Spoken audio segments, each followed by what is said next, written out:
தக் லைஃப் படத்தின் மீது ஏற்பட்டிருக்கும் பெரிய எதிர்பார்ப்பை குறைத்து கொள்ள முடியாது.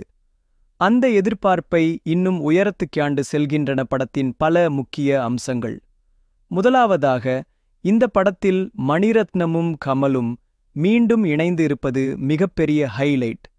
நாயகன் என்ற வரலாற்றுச் சிறப்புமிக்க வெற்றிப் படத்துக்குப் பிறகு இவர்கள் கூட்டணியாக நடிக்கும் படம் என்பது ரசிகர்களிடம் ஏற்கனவே பெரிய எதிர்பார்ப்பை ஏற்படுத்தியுள்ளது. அடுத்ததாக, படம் முழுக்க இசையின் உயிராக இருக்கிறார் ஏ.ஆர். ரஹ்மான். தெனாலிக்குப் பிறகு கமலுடன் ரஹ்மான் மீண்டும் சேர்வது இசை ரசிகர்களுக்கும் சினிமா ரசிகர்களுக்கும் சந்தோஷம் தருகிறது. இந்த படத்தின் மற்றொரு சிறப்பு என்னவென்றால், குழந்தை நட்சத்திரங்களாக சினிமாவில் காலடி எடுத்து வைத்த கமலும் சிம்புவும் தற்போது முதன்முறையாக ஒரே படத்தில் இணைந்து நடித்துள்ளனர்.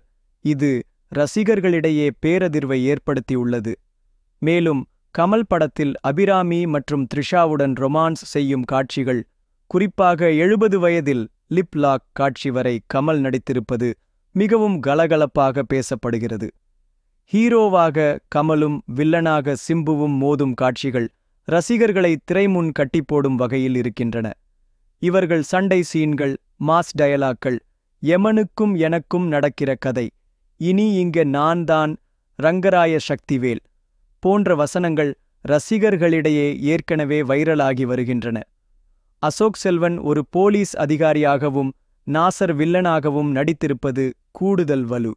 மொத்தத்தில் தக் லைஃப் திரைப்படம் மாஸ், சென்டிமெண்ட், இசை மற்றும் நடிப்பில் கலந்த ஒரு முழுமையான திரை அனுபவமாக திரையரங்குகளில் வெடிக்கப் போகிறது என்பதற்கு ட்ரெய்லரே சாட்சி.